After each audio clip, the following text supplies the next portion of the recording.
दर्शकों, भाई और बहनों, एस्ट्रो चर्चा में आपका स्वागत है।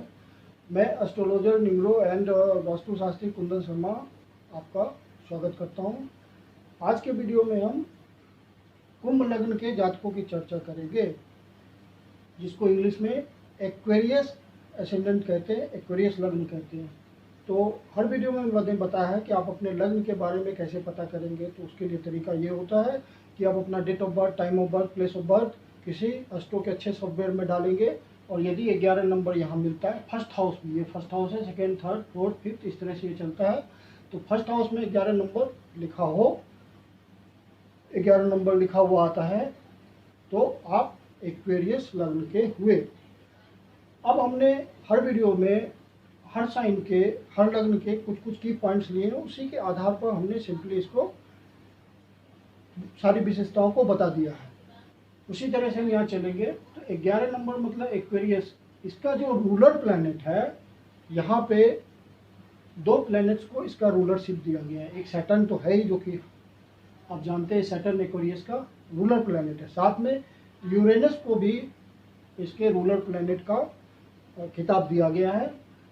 दोनों प्लैनेट्स अपोजिट नेचर के होते हैं, लेकिन दोनों एक दूसरे का कम्प्लीमेंट्री है, मतलब पूरक है। एक के बिना दूसरे का काम नहीं चलता, दूसरे के बिना पहले का काम नहीं चलता।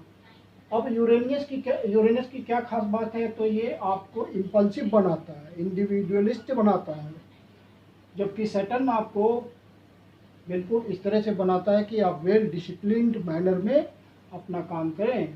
मतलब ये बिल्कुल एक पैटर्न पे चलता है, इसका फिक्स पैटर्न है, तो उसी पैटर्न में ये अपना चलता है, डिसिप्लिन्ड वे में। यूरेनस आपको एडवेंचर और सरप्राइजेस की तरफ ले जाता है। कोई अचानक से नई बात खोज कर दी, कोई गुड विषय पर कुछ निकल आया, डिस्कवरी, उस तरह से एडवेंचर और सरप्राइज देता है। जबकि सैटर्न आपको डाउन टू अर्थ रखता है और हार्श रियलिटी ऑफ जीवन का जो सच्चाई है, हार्श रियलिटी है, वही बताता है। इस यूरेनस प्लैनेट का हिस्ट्री बहुत पुराना नहीं है। 1781 में विलियम हर्सल नाम के एस्ट्रोनॉमर ने इसका डिस्कवर किया था, इसको डिस्कवर किया था। और ये एक बार आपके कुंडली का चक्कर लगने में इसको 84 ईयर्स लगते हैं, जबकि शनि सिर्फ 30 वर्ष में एक चक्कर लगा लेता है पूरी कुंडली का। 12 जोड़ियाँ घूम जाता है सैटर्न, जबकि इसको 84 ईयर्स लगते हैं। इसका मतलब ये शनि से बहुत ज़्यादा स्लो चलता है। तो इसकी स्टडी अभी और भी होनी बाकी है। वेस्टर्न में इसकी स्टडी चल रही है, हमारे इंडियंस भी इस पे स्टडी कर रहे हैं, विद्वान जन इस पे स्टडी कर रहे हैं। और जितना पता चल पाया है उससे ये पता चला है कि जो हमारा ये प्लैनेट होता है वो शनि की तरह ही है, उसका स्वभाव। फिलॉसफी मतलब दार्शनिकता बताता है, स्पिरिचुअलिटी से संबंधित है, मतलब आध्यात्मिकता से संबंधित है, और डीप थिंकिंग करता है, गहन चिंतन करता है, जिससे कुछ नया आविष्कार आ जाता है।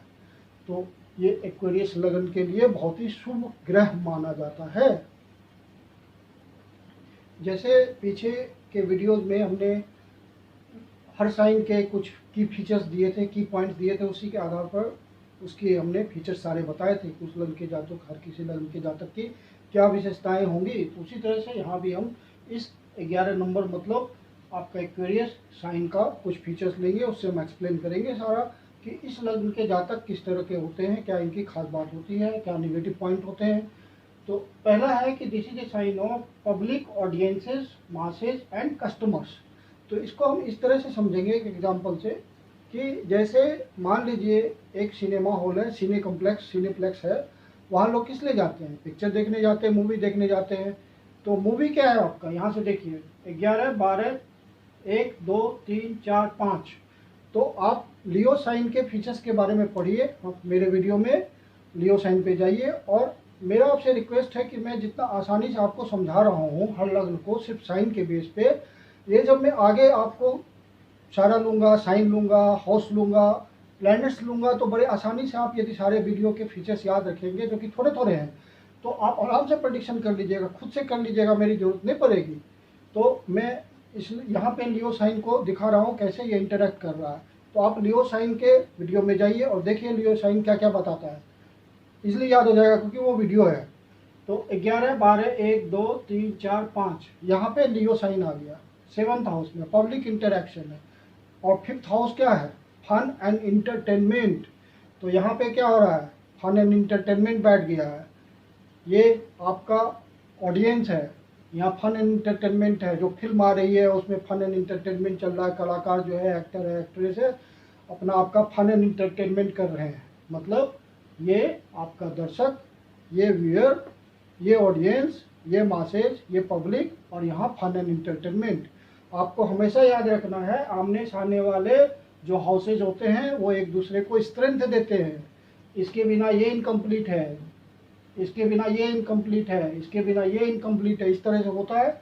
और सामने वाला स्ट्रेंथ देता है सामने वाले हाउस को, तो ये दोनों कम्प्लीमेंट्री होते हैं एक दूसरे के। तो आपने देखा कि यहाँ पे एक्वेरियस साइन क्या इंडिकेट कर रहा है, तो पब्लिक इंडिकेट कर रहा है, ऑडियंसेज इंडिकेट कर रहा है, मासेज इंडिकेट कर रहा है, कस्टमर इंडिकेट कर रहा है। तो हॉल के लिए कस्टमर कौन है? पब्लिक ही तो है। दूसरा एग्जांपल लेते हैं, जैसे मान लीजिए कोई क्रिकेट मैच चल रहा है, स्टेडियम खचाखच भरा हुआ है, तो क्रिकेट खेलने वाले प्लेयर हैं वो क्या कर रहे हैं? दर्शकों का तो इंटरटेनमेंट कर रहे हैं, चौका छक्का लग रहा है और आप खुश हो रहे हैं, आपका इंटरटेनमेंट हो रहा है, फन हो रहा है, छक्का मारा, इसने चौका मारा, आप खुशी मना रहे हैं, तो आपका फन एंड इंटरटेनमेंट हो रहा है। आप क्या है? मासेज हैं, एक्वेरियस हैं, पब्लिक हैं, ऑडियंस हैं, और प्लेयर क्या है? 5 नंबर है, लियो है, आपके सामने वाला फन एंड इंटरटेनमेंट कर रहा है, क्रिकेट खेल रहा है वो। तो इस तरह से ये क्लियर हो जाता है कि इस तरह से हमारा एक्वेरियस डिनोट करता है पब्लिक, ऑडियंसेज और मासेज। नेक्स्ट है, Aquarius is a sign of hopes and desires. Hopes and desires मतलब आप में वो होप पैदा करता है, और इनके जब आप कांटेक्ट में आएंगे एक्वेरियस के, तो आपको लगेगा कि आपकी इच्छाएं इनके कांटेक्ट में, इनका बात सुन करके पूरा हो जाएगा, क्योंकि this is a sign of hopes and desires. तो ये क्या हुए? पब्लिक परफॉर्मर्स हुए, जितने भी बहुत अच्छे मोटिवेटर्स होते हैं, मोटिवेटर्स, पब्लिक मोटिवेटर्स, जो कि आप सुनते हैं कि एक ऑडिटोरियम पूरा बुक हुआ, उसमें मोटिवेटर आया और सब उसकी बातों को सुन के एक नई आशा जग गई, एक डिजायर आ गया मन में कि मैं ये कर लूँगा, इनकी बातें सुन के तो मुझे लग रहा है कि मैं कर लूँगा। तो वो ये बहुत अच्छे पब्लिक परफॉर्मर होते हैं। तो विवेक बिंद्रा को आप लोग जानते होंगे, ये यूट्यूब बहुत ज़्यादा, यूट्यूब से आप परिचित हैं, तो मोटिवेटर, वो बहुत ही फेमस यूट्यूब पे मोटिवेटर है, मिलियंस में उसके सब्सक्राइबर होते हैं, और वो लोगों में होप्स एंड डिजायर्स बहुत पैदा करता है। यदि आप उसकी बात सुनेंगे तो आपको लगेगा कि अरे ये तो जो बोल रहा है मैं ये कर सकता हूँ, क्योंकि ये लोगों में आशा जगाता है, होप्स एंड डिजायर्स पैदा करता है। तो this is a sign of hopes and desires. ये साइन है नेटवर्किंग का, सोशल नेटवर्किंग का, सोशल वेलफेयर का, गेंस का। तो बहुत सारे जो एक्वेरियस एडेंडेंट के लोग हैं, एसेंडेंट के लोग हैं, जैसे कोई पॉलिटिशियन है तो वो अपना एनजीओ चलाते हैं, या एक्वेरियस लग्न के लोग प्रायः सोशल वेलफेयर के काम में लगे होते हैं तो वो भी एनजीओ चलाते हैं। पॉलिटिशियन तो चलाते ही हैं, जो एक्वेरियस लग्न के होते हैं तो ज़्यादातर एनजीओ चलाते हैं। एनजीओ क्या है? एनजीओ एक सोशल नेटवर्किंग है, नॉन गवर्नमेंट ऑर्गेनाइजेशन वेलफेयर का काम करता है, सामाजिक वेलफेयर का काम करता है। तो सोशल नेटवर्किंग का काम हुआ, सोशल वेलफेयर का काम हुआ, फिर this is a sign of gains. तो बहुत सिंपल सी बात है, यहाँ पे हमारा क्या होता है? कर्म का स्थान होता है, ये हाउस, और ये हाउस 11 नंबर है, जो नेचुरल यहाँ से फर्स्ट हाउस स्टार्ट होता है, तो फर्स्ट सेकेंड थर्ड करके यहाँ पे 10th हाउस आया, यहाँ पे 11th हाउस आया, तो ये इसका गेन है। यहाँ से सेकेंड तो गेन हुआ, या 11th हाउस ये वाला गेन का होता है। तो यहाँ जो काम करते हैं, मान लीजिए कोई बिजनेस है किसी का, या किसी का कोई काम है, तो यहाँ काम करने वाले एम्प्लॉय मैनेजमेंट है, और उनसे गेन्स कहाँ पे मिलता है? यहाँ पे मिलता है। तो 11th हाउस जो 11th है वो आपका गेन्स इंडिकेट करता है, किसी भी प्रकार का गेन हो वो 11 साइन इंडिकेट करता है। ये साइन होता है लेटेस्ट टेक्नोलॉजी का, और 11 नंबर होता है एयर साइन। तो एयरी साइन है, ये लेटेस्ट टेक्नोलॉजी से जुड़ा हुआ है। तो मान लीजिए एक मोबाइल है, तो हम व्हाट्सएप पे बात करते हैं, या फ़ोन पे बात करते हैं, या व्हाट्सएप पे वीडियो कॉलिंग करते हैं, तो क्या होता है? एक टावर लगा होता है, या केबल नेटवर्किंग होता है, उसके थ्रू ट्रांसमिशन होता है, एयर के थ्रू ट्रांसमिशन होता है। जो हम बात कर रहे हैं उसके वेव्स जाते हैं, वेव्स जा करके इंटरनेशनली हम कहीं भी बात कर लेते हैं। या वीडियो कॉलिंग कर लेते हैं, वो क्या है, लेटेस्ट टेक्नोलॉजी है। और एयर के थ्रू कनेक्शन है। एयर के थ्रू कैसे कनेक्शन है, तो ट्रांसमिशन थ्रू साउंड वेव्स हो रहा है, तो एयर ही तो है वहाँ। तो ये लेटेस्ट टेक्नोलॉजी हुई।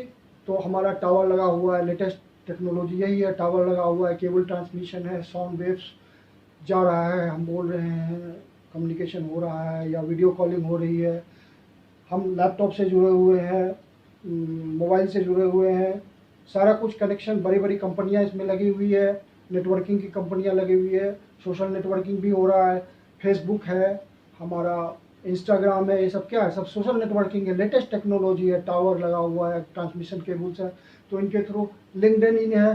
तो जितने भी लेटेस्ट बातें आप देख रहे हैं, जिनमें आजकल ज़्यादातर अभी आज के एज में, तो स्पेशली जब कोरोना चल रहा है, तो इसी के सहारे हम सारा काम कर रहे हैं।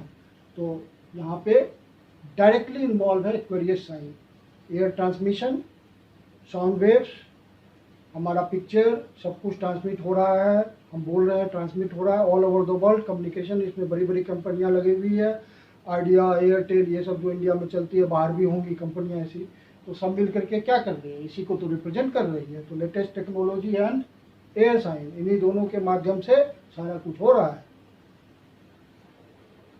एक साइन कलेक्टिविटी को शो करता है, कलेक्टिवनेस को शो करता है। कलेक्टिवनेस का मतलब यहाँ पे क्या हुआ, कलेक्टिवनेस का मतलब हुआ जैसे कोई पब्लिक कंपनी है, प्राइवेट कंपनी है या पब्लिक इंटरप्राइज है, जिसका अपना एक कहीं पे ब्रांच है, वहाँ पे उसके एम्प्लॉय इकट्ठे होते हैं। कलेक्टिवनेस, कलेक्टिविटी, इकट्ठे किस लिए होते हैं, इकट्ठे इसलिए होते हैं कि उस कंपनी के लिए कुछ हम गेन्स कर सकें।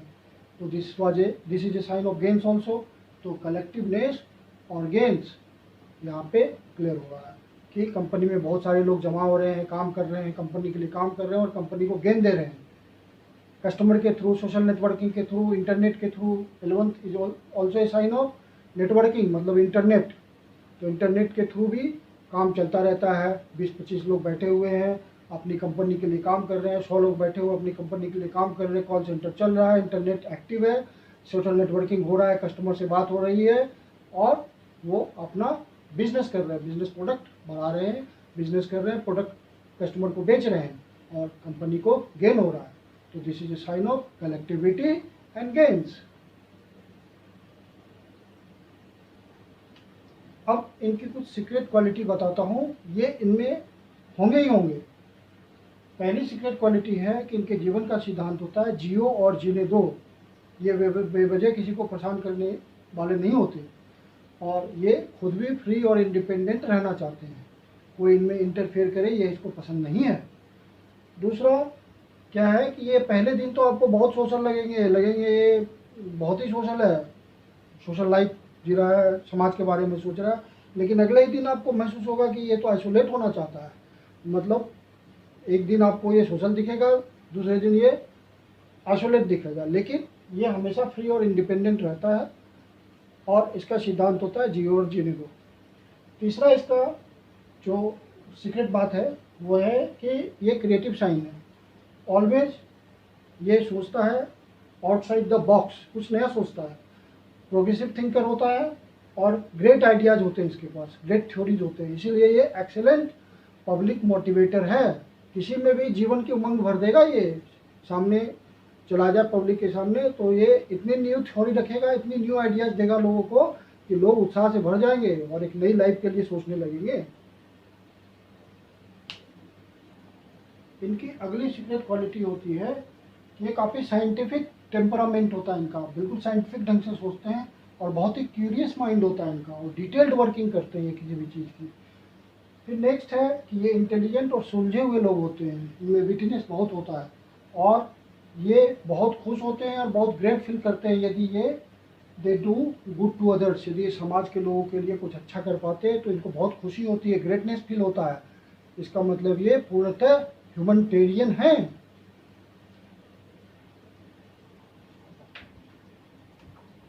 अगली इनकी सीक्रेट क्वालिटी होती है कि ये बहुत जल्दी इरिटेट हो जाते हैं।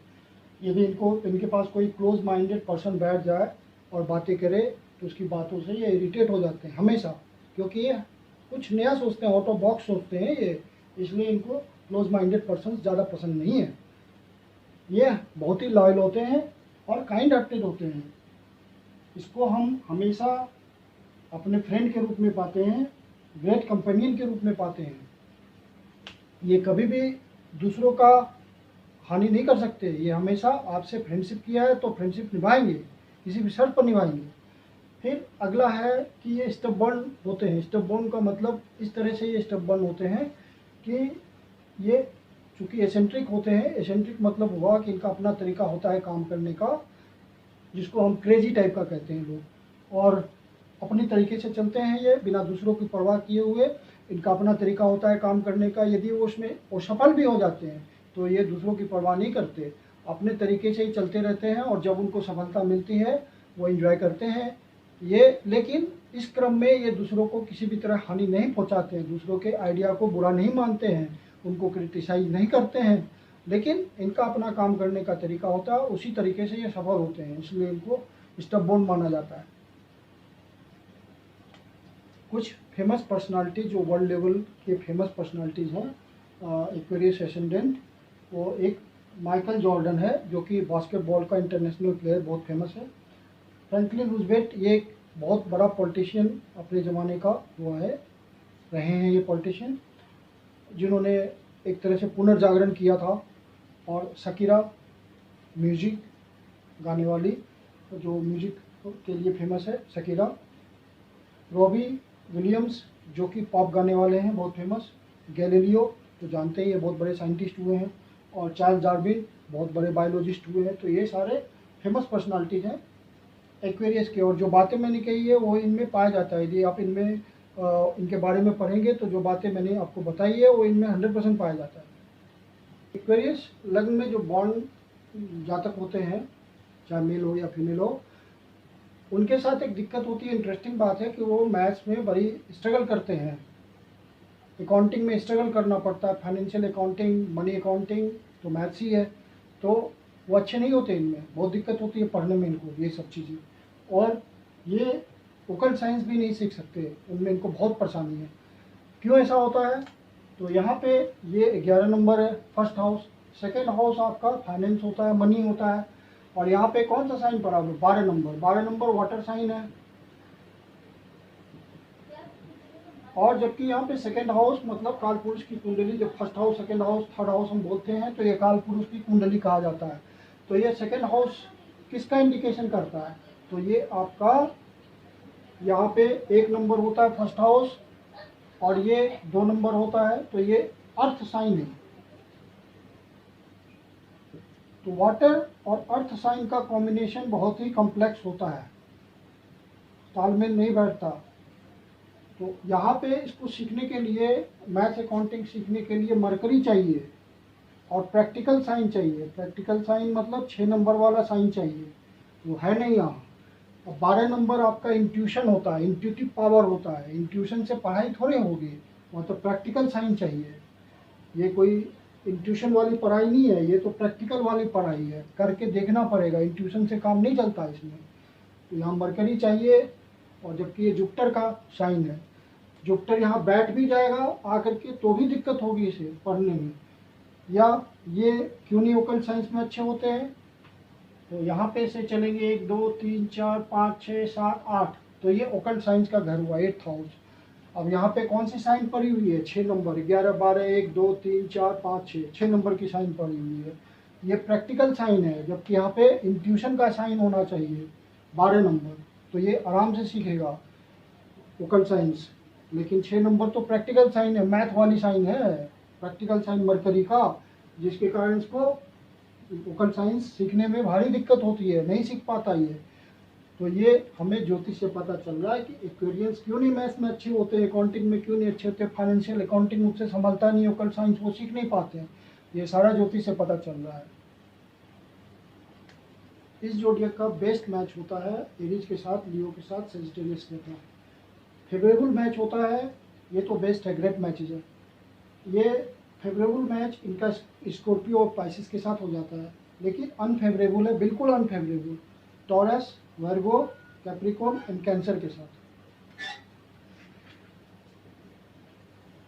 इनके लकी डेज है Thursday, Friday, Tuesday and Monday. Unlucky days है किसी काम को करने के लिए इन दिनों को अवॉइड करना चाहिए।